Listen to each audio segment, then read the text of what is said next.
It does not have to be a new year, a new you. It just has to be a healthier you in the new year, you guys. Make sure you check down below in the description box where you can find the links to TLC products, including the ISOT, the NutriBurst, the Life Drops, the Resolution Drops. There's just so many things there to help you in burning fat and staying healthy. There's even the new Immune Tea, which I'm going to order. So I can't wait to try that. And I hope they get the sea moss back.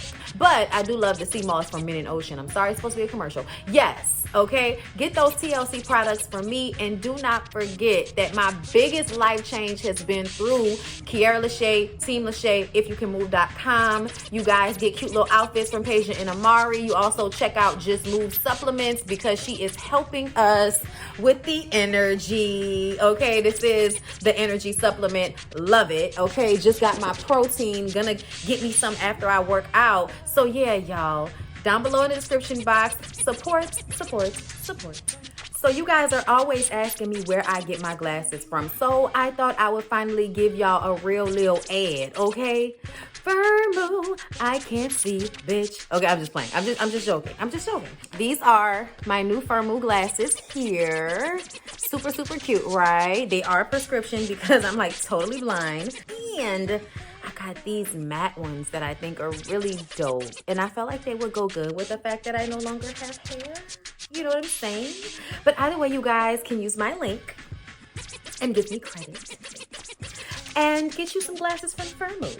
Come on in. Sorry, y'all. Y'all know I'm weird. Whatever. Hey everybody, what's up? It's your girl Bondi Blue. So let's go ahead. Hey everybody, what's up? It's your girl Bondi Blue. Okay, follow me on Instagram and let's get into the video, right? Hey everybody, what's up? It's your girl Bondi Blue and I am back for another Queen Sugar review, y'all. Guys, Kofi's been all over my timeline. He was in the Doja Cat Streets video and it's just anyway, so y'all, Darla is into sewing now. Okay, y'all know how it is. You was at home, you didn't have nothing to do, you didn't have a job, you got into arts and crafts, you got into a workout journey. Okay, but you just got into stuff that maybe you used to do but didn't do anymore, and you needed to get something done around the house. So that's what Darla's doing. Darla is in there reupholstering the whole damn house. Ralph Angel is working at the old folks home and getting to know the old folks. A specific old cat that has a wife that lives in a separate building from this same facility, but his wife has Alzheimer's, so she needs a little bit more care. And he lives over in this building, and Ralph Angel cleans and looks after this building. So they have conversations and talk to one another ever so often when Ralph Angel goes in for work. When he gets home, Darla is losing her shit a little bit, okay? She's stressed out with trying to keep Blue engaged and, all the things she's doing around the house. She still needs a job. Like, she's just kind of panicked with everything that's going on. It's starting to get to her. It happens. It happens to all of us because we're still kind of in it.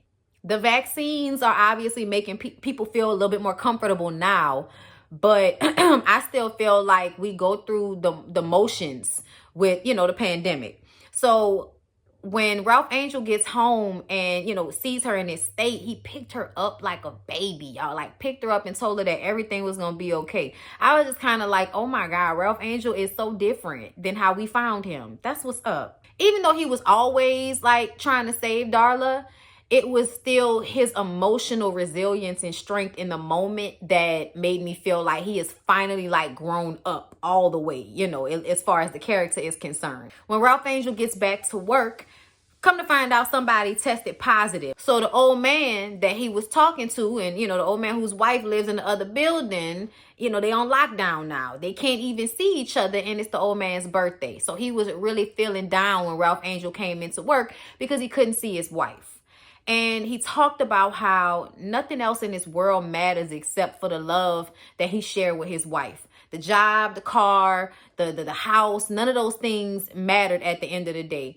All he really wanted was to have his wife hold his hand on his birthday after all of the things that they've been through. That's all he really wanted. So it upset him, and it made Ralph Angel realize how important Darla is to him. You could see it, kind of circulating in his mind the importance of that love and how that should be put in front of everything else. So you're worrying about money. You're worrying about having the right house. You're worrying about having the right car. You're worrying about having the money. You know, you're always worried about being in the right spot for something. And sometimes you just have to do it anyway. You know what I'm saying? You have to do it because love doesn't wait for all of those things. And those things will come when they come. Ralph Angel gets his wife to come to the window of the room that the man is always in so that they can at least see each other and talk to each other through the window. And it was very, very sweet. Calvin, his daughter is coming to stay with he and Nova during quarantine, and Nova is nervous. We're all nervous. I think that Queen Sugar does such a good job making the audience feel what the characters are going through. And every time Nova and Calvin and his daughter are on screen, my nerves are bad because it's like, is she going to be like her mom? Is she going to be an undercover racist? Is she going to say something about Nova being the other woman all those years? Like, is something going to happen to make us want to smack Calvin's daughter? Okay, that's the question. But no. Okay, first of all, Calvin's daughter Charlotte is not only woke, but she is a fan of Nova and has read her stories in the newspaper. Okay, knows who she is, feels like at the end of the day, she never saw her dad, is happy as she sees him with Nova. He's content. He's at peace. And she never saw that when him and her mom were together. So at the end of the day, if this is what makes her dad happy, it makes her happy. And I love that moment. I also love the moment when they were playing cards and Calvin tells Charlotte that she's being aggressive. And so she goes in on him about how, you know, you're misogynist, Dad. You're a little bit of a misogynist because you think that I'm being aggressive by doing exactly what I'm supposed to do in this card game. If I was a man, you wouldn't say I was being aggressive. You know what I'm saying? It would just be men playing cards. You know what I'm saying? So I love the conversation that they had and the fact that she thinks that way because that's the way Nova thinks. You know what I'm saying? She loved it. It was a good moment. It was a bonding moment. They had a good hug and everything. I felt at ease by the time we got to the end of it all. But I swear for God, Calvin's family still makes my nerves bad. But thank you, cute little daughter, for being woke and such things. Later on, Nova and Calvin have a conversation about how worrisome it is in this climate to be in an interracial relationship. MAGA hats, Confederate flags. I say, bitch, y'all live in Louisiana. We see Confederate flags all the time, child. Okay, and American flags mean the same thing. I don't know if y'all know, but they mean the same thing. Just like the LSU flags. If the LSU flag ain't on a black person called, bitch, it's attached to some type of racism. You better know it. Okay, you better know it. Because a lot of times it's the LSU, the MAGA, the Confederate, and the American all in front of somebody's damn door on their car. So trust and believe that all of those things are, you know, have meanings that are like-minded, okay? But yeah, I mean, it's always been there. And Calvin tells her that. Like, it's just louder now. But it's always been there. And it's always going to be, you know, an issue. But I'll tell you one thing. You do see a lot of interracial relationships in Louisiana. It's not like it's something that doesn't happen here. It happens here often. Black women and white men and black women. It happens here. So at the end of the day, you know, they might have some issue, but not how they probably would in some other places. You know, stay in the city. Okay, don't get out of your car in between. All right. You know, stay around black people. Black people don't bother nobody. They might say something. They ain't really gonna bother nobody though. Okay. At least not for that. Charlie and Micah are bonding at home. They cooking. They're accepting the downtime that the pandemic has put everybody on. Like it didn't told everybody set your ass down somewhere. So they're enjoying it. Okay. Then his new girlfriend calls and we're wondering about her. What's up with her? We have questions. We haven't met her. We haven't seen her. What's up with her? Later, they talk about how Charlie got pregnant when she was in college and how people shunned her and shamed her for it for a while. Even though she was technically an adult, she was in college. So people looked down on her and she kind of had to prove herself. She talks to him about how the only person that didn't shame her was her dad. Okay. Granddad was like, I love you. I was proud of you yesterday. I'm proud of you today. And I'll be proud of you tomorrow. And to hear that from him, I think it's what really let her know that she could do it and that she can continue to be the person that she wanted to be. And she really used that to fuel her being a success. I'm not going to let, being a damn near a teen mom stop me from being successful. And she didn't. Shout out to Charlie. So Micah's phone rings at some point and Charlie picks it up to give it to him, but it ends up opening the message and it's a audio message from the girlfriend telling him to come down to this party because the party's popping. And she's like, no, you not about to take your raggedy ass out in the streets with this little girl. Is she white? I know you're not about to take your ass out here in the streets to this party and put my life and your life in danger, just like your damn daddy. And everybody knows nobody hates hearing that more than a son that can't stand his damn daddy. And y'all know Michael be on the fence with his paw ever since everything went down with the cheatation and the prostitutes and all of that. Okay? Of course, as soon as Charlie said it, she regretted saying it. And Michael was so hurt behind it, but it was actually the truth of the matter, because that's what he was going to do. That's exactly what he was going to do. He was going to that fucking party. He was absolutely going to put his life and his mom's life in danger for some cat. Or, for the possibility of some cat. But ultimately, that's exactly what he was going to do.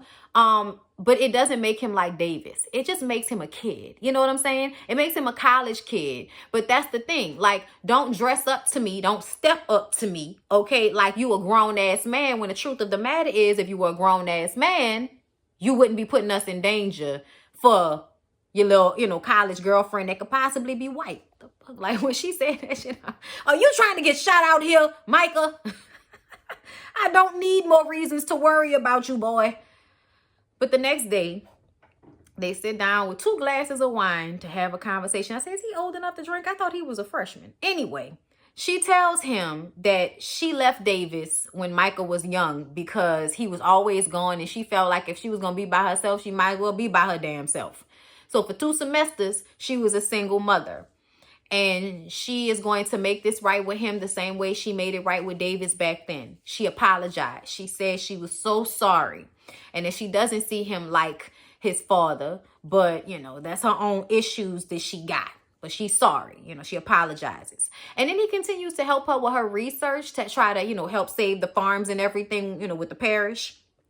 And it feels like them against the world. So it was just kind of an emotional roller coaster. Us seeing them enjoying it. Them, having an argument and getting into it. But then resolving the issue. And Charlie still trying to come at her son like an adult at times. But then also, you're still in a parental, figure type of situation. You pay the bills. This is your house. He's still your son. He's in school. He's still not making all the right decisions and he still needs some guidance. So it's a very fine line that she has to balance, and it's not easy. And I'm glad that he was gracious and was like, it's okay, Mom, I understand. Because the truth of the matter is, it's not easy. It's not easy for him and it's not easy for her, this transition during this time where he would normally be able to be out in the world and just live his life and become this man versus now having to be stuck in the house with his mom. So, child, listen, it's a whole situation. Y'all, that's why I had to hurry up and leave. My dad made me come back home from Atlanta. I stayed there for what? I want to say my sophomore year was at LSU. And after that, I went to UNO for my junior and senior year because I was not about to continue to live under his roof with his rules. Like, I just finished living by myself for a whole year and a half. And now you want to tell me that I can't leave the house after 11 p.m.? Nigga, you got me fucked up. Like, I had to go.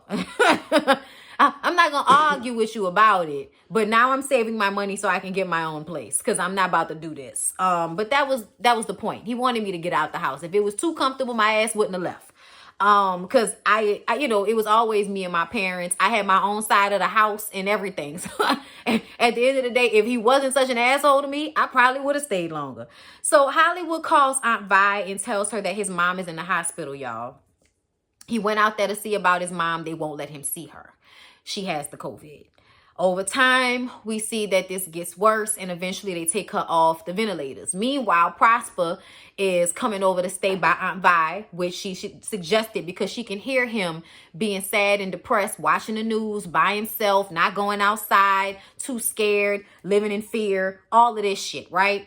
So she says, why don't you come and stay with me for a little while? At the same time, she's on the phone with Hollywood and he's dealing with the situation with his mom, right? They took his mom off the ventilator, y'all. And I think, like, you know, the next time we talked to Hollywood, his mom had passed. So Prosper and Aunt Vi talk about it. And Prosper is like, you know, people our age are really getting hit the hardest by this. You know, he was like, that's the 5th person that I know that's died. It's really hard for him and he's scared. You know what I'm saying? And I totally understand. Like, you're older, but you're not like old enough to where you feel like it's your time to go. You know what I'm saying? Like, Prosper is probably one of those men that would live until he was probably 90 something years old, because he always was moving around and doing things and being physical and working. You know, it'd have to be an accidental death, or, you know, God just didn't wake him up that next morning. Like, it would have to be something like that to take him out, because he, you know, seemed to take good care of himself. So the idea that he would be taken out prematurely from this after everybody around him is dying, like, it is scary. It's very, very scary, you guys. And Aunt Vi holding his hand and telling him that everything would be okay, I feel like was so what he needed and what he would not have gotten for himself if Aunt Vi hadn't said, please come over here and keep me company while Hollywood is gone. You know what I'm saying? He has to feel like he's being of use to somebody and not like he's being a burden. Hollywood, y'all, goes back to his mom's house and reads a letter that he wrote to her when he was working on the rigs. And it was just such a heartbreaking moment, because he reads the letter, you know, talking about how much he loved his mom. And then after he reads the letter, he just breaks down, and the cry that comes out of him, y'all, it really broke my heart. Ralph Angel got home to Darla and laid his head in her lap and said how, you my soulmate, huh? Like, oh my God, y'all. Yes, nigga, I've always been that. Okay? And yes, I Darla be on. Yes. Okay, forever and always. All right? And he like, I don't want to wait anymore. I want to get married now. I don't want to wait for the perfect moment or for the perfect wedding. I want to do it now. I want you to be my wife now. And she was like, let's do it tomorrow. So they decide they're going to get married tomorrow. And we know that they're going to do it in the backyard. And it's going to be all beautiful under the trees and shit, looking out onto the land, you know, with the ancestors standing nearby, because all of their ancestors lived on this land. You know what I'm saying? It's just beautiful. It's just beautiful. The preview I saw, I was just like, oh my God, it looks so beautiful, y'all. I can't wait till next week to see how it all goes down. I hope it goes down without a hitch, because y'all know how whenever there's a happy, beautiful moment on Queen Sugar, somebody comes out of nowhere and hits us in the damn neck. You know, choke, I can't breathe, bitch. Why you did this to me? So yeah, y'all, that was Queen Sugar. Yo, Hollywood took me out, y'all. Took me out.